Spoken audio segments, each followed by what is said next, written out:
नाज़रीन ते breaking news अवां सां ठठे मां शेयर कंदा हलूं त जिथे पसंदि जो पण तौरु क़तल कयल नौजवान जे वारसनि पारां एहतजाज कयो वियो आहे। अहम ख़बर बाबति नाज़रीन अव्हां खे ठठे मां अपडेट कंदा हलूं त ठठो में पसंदि जो पणु कंदड़ नौजवान जे वारसनि पारां एहतजाज कयो वियो आहे। पसंदि जो पणु कंदड़ क़तल थियल जोड़े जे वारसनि जो एहतजाज कयो आहे। क़ौमी शाहरा ते धरणो बि हंयो वियो आहे। बिल्कुलु नाज़रीन, ठठे मां अव्हां खे ख़बर ॾियूं पिया पसंदि जो पणो करण तां क़तल थियल जोड़े जे वारसनि पारां एहतजाज कयो वियो आहे। जॾहिं त पुलिस अलाह ॾिनो पलेजो ऐं गुल ज़मीरा जो क़तल केस लोड़णु चाहे थी, वारसनि पारां इल्ज़ाम लॻायो वियो आहे। पुलिस अलाह ॾिनो पलेजो ऐं गुल ज़मीरा जो क़तल केस जो लोड़णु चाहे थी। अहम ख़बर अव्हां सां शेयर करे रहिया आहियूं ठठे मां त पुलिस मुख्य जवाबदारनि सां ॿुट बणियल आहे। शफ़ाफ़ जांच कराए इंसाफ़ कयो वञे, वारसनि मुतालबो करे छॾियो आहे। ठठो मां अव्हां खे ख़बर ॾियूं पिया पसंदि जो पणो कंदड़ जोड़े खे क़तल करण तां वारसनि पारां एहतजाज कयो वियो आहे। धरणो बि हंयो वियो आहे। पुलिस अलाह ॾिनो पलेजो ऐं गुल ज़मीरा जो क़तल केस लोड़णु चाहे थी, वारसनि पारां इल्ज़ाम लॻायो वियो आहे। जॾहिं त पुलिस मुख्य जवाबदारनि सां ॿुट बणियल आहे। शफ़ाफ़ जांच कराए इंसाफ़ कयो वञे, वारसनि पारां मुतालबो कयो वियो आहे। वारसनि पारां मुतालबो कयो वियो आहे। शफ़ाफ़ जांच कराए इंसाफ़ कयो वञे। अहम ख़बर आहे नाज़रीन अव्हां सां ठठो मां शेयर करे रहिया आहियूं जिते पसंदि जो पणु कंदड़ जोड़े जे वारसनि पारां एहतजाज कयो वियो आहे। वधीक अपडेट मालूम कंदासीं। असां सां टेलीफोन लाइन ते मौजूदु आहे KTN न्यूज़ जो रिपोर्टर महबूब बिरोही।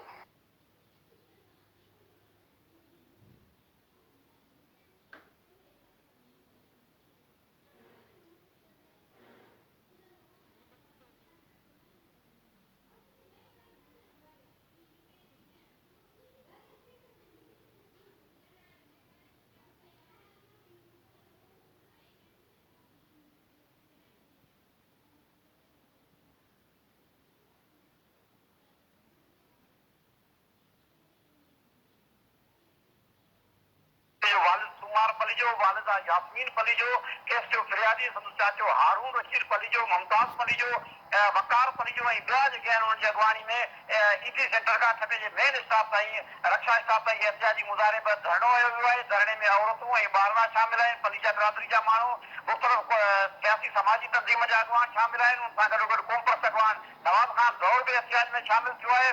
एहतजाज में पुलिस जे ख़िलाफ़ नारेबाज़ी कई पई वञे ऐं पुलिस ते अदम एतमाद ज़ाहिर कई वई आहे। धरणो हिन वक़्तु जारी आहे। वारसनि जो चवणु आहे त पुलिस केस खे फिटाए रही आहे ऐं मुख्य जेके केस में जवाबदार नामज़द थियल आहिनि, टे जवाबदार उन्हनि जा नाला पुलिस जांच में ख़ारिज करे रही आहे ऐं सिर्फ़ु हिकु जवाबदार खे केस में नामिनेट कयो पियो वञे, जंहिं ते खेनि एतमाद न आहे। उन्हनि घुर कई आहे त मामले जी अदालती सिट ते जांच कराई वञे ऐं छठे पुलिस ते छठे ज़िले जे पुलिस ते खेनि एतमाद करे जांच ॿिए के सीनियर सिट जे ॿिए ज़िले जे ऑफिसर SSP सिट जे ऑफिसर खां जांच कराई वञे। इन हवाले सां हिन वक़्तु धरणो जारी आहे। धरणे में वॾे अंग में जेके सियासी समाजी कारकुन जिते माण्हू शामिल आहिनि, उते पलीजा बिरादरी जा ऐं मक़तूल नौजवान जा वारस शामिल आहिनि, औरतूं शामिल आहिनि। एहतजाज हिन वक़्तु ताईं जारी आहे। उनजो मुतालबो आहे त केस शिफ्ट कयो वञे ऐं केस में जेके नामज़द जवाबदार समूरा जवाबदार रही आहिनि उन्हनि खे चालान में जवाबदार नामिनेट कयो वञे। पर उन्हनि जो चवणु आहे त पुलिस केस खे फिटाए रही आहे ऐं चालान में जेके टे जवाबदार आहिनि उन्हनि खे बचाइण जी चकर में पुलिस आहे। जंहिं करे उन्हनि पुलिस खे अदम एतमाद जो इज़हार कयो आहे ऐं घुर कई आहे त मामले जी जांच अणदुरी कई वञे ऐं छठे पुलिस खां जांच वापसि वरिती वञे। जी महबूब बिरोही, अपडेट करण लाइ अव्हां जी वॾी महिरबानी।